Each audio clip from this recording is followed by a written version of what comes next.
नमस्कार दोस्तों, आज के हमारे इस वीडियो में हम आपके लिए वैभव लक्ष्मी व्रत की कथा लेकर आए हैं। एक समय की बात है, किसी शहर में एक शीला नाम की स्त्री अपने पति के साथ रहती थी। शीला धार्मिक स्वभाव की थी और भगवान की कृपा से उसे जो भी प्राप्त हुआ था वो उसी में संतोष करती थी। शहरी जीवन वो जरूर व्यतीत कर रही थी, परंतु शहर के जीवन का रंग उस पर नहीं चढ़ा था। भजन कीर्तन, भक्ति भाव और परोपकार का भाव उसमें अभी भी था। वह अपने पति और अपनी गृहस्थी में खुश थी। आस पड़ोस के लोग भी उसकी तारीफ किया करते थे। देखते ही देखते समय बदला और उसका पति कुसंगत का शिकार हो गया। शीघ्र अमीर होने का ख्वाब देखने लगा। अधिक से अधिक धन प्राप्त करने के लालच में गलत मार्ग पर चल पड़ा। जीवन के रास्ते से भटकने के कारण उसकी स्थिति भिखारी जैसी हो गई। बुरे मित्रों के साथ रहने के कारण उसमें शराब, जुआ और नशीले पदार्थों का सेवन करने की आदत पड़ गई। इन गंदी आदतों में उसने अपना सब धन गंवा दिया। अपने घर और अपने पति की ये स्थिति देखकर शीला बहुत दुखी रहने लगी, परंतु वो भगवान पर आस्था रखने वाली स्त्री थी। उसे अपने भगवान पर पूरा विश्वास था।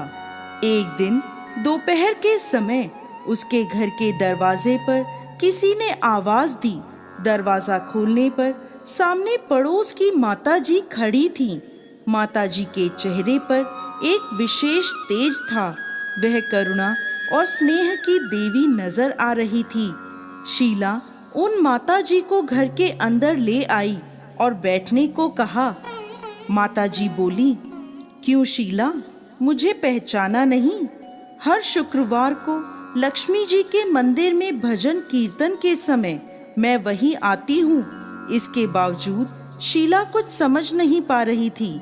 फिर माँ जी बोली, तुम बहुत दिनों से मंदिर नहीं आई तो मैं तुम्हें देखने चली आई। माँ जी के अति प्रेम भरे शब्दों से शीला का हृदय पिघल गया। माँ जी के व्यवहार से शीला को काफी सुकून मिला और सुख और सुकून की आस में उसने माँ जी को अपनी सारी कहानी कह सुनाई। कहानी सुनकर माँ जी ने कहा, माँ लक्ष्मी तो प्रेम और करुणा की अवतार हैं। अपने भक्तों पर हमेशा ममता रखती हैं। इसलिए तू धैर्य रख कर माता लक्ष्मी का व्रत कर, इससे सब कुछ ठीक हो जाएगा। शीला के पूछने पर माँ जी ने उसे व्रत की सारी विधि बताई। माँ जी ने कहा, बेटी, माँ लक्ष्मी का यह व्रत बहुत सरल है। इस व्रत को वैभव लक्ष्मी व्रत कहा जाता है।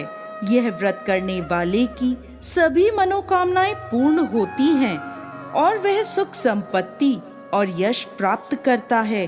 शीला यह सुनकर आनंदित हो गई। उसने संकल्प करके आंखें खोली तो सामने कोई नहीं था। वह सोचने लगी कि ये माँ जी कहाँ गईं? वो माता जी और कोई नहीं, साक्षात माता लक्ष्मी थी। दूसरे दिन शुक्रवार था।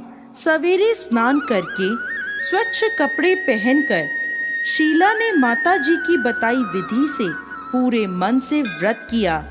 आखिरी में प्रसाद का भोग लगाया। ये प्रसाद शीला ने सबसे पहले अपने पति को खिलाया। प्रसाद खाते ही पति के स्वभाव में फर्क पड़ गया। उसने शीला को मारा भी नहीं और सताया भी नहीं। उसके मन में वैभव लक्ष्मी व्रत के लिए श्रद्धा बढ़ गई। शीला ने पूरी श्रद्धा और भक्ति से 21 शुक्रवार तक वैभव लक्ष्मी व्रत किया। 21वें शुक्रवार को माँ जी के कहे मुताबिक उद्यापन विधि करके 7 स्त्रियों को वैभव लक्ष्मी व्रत की 7 पुस्तकें उपहार में दी। फिर माता लक्ष्मी के धन लक्ष्मी स्वरूप की छवि को वंदन करके माँ से मन ही मन प्रार्थना करने लगी, हे माँ धन लक्ष्मी, मैंने आपका वैभव लक्ष्मी व्रत करने की मन्नत मांगी थी। वह व्रत आज पूर्ण किया है। मेरी हर विपत्ति दूर करो, हमारा सबका कल्याण करो। जिससे संतान ना हो उसे संतान दो। सौभाग्यवती स्त्रियों को अखंड सौभाग्य दो। कुंवारी लड़कियों को मनपसंद वर दो। आपका यह चमत्कारी वैभव लक्ष्मी व्रत जो भी स्त्री करे उसकी सब विपत्तियां दूर करो, सभी को सुख संपत्ति दो। ऐसा बोलकर लक्ष्मी जी के धन लक्ष्मी स्वरूप की छवि को शीला ने प्रणाम किया।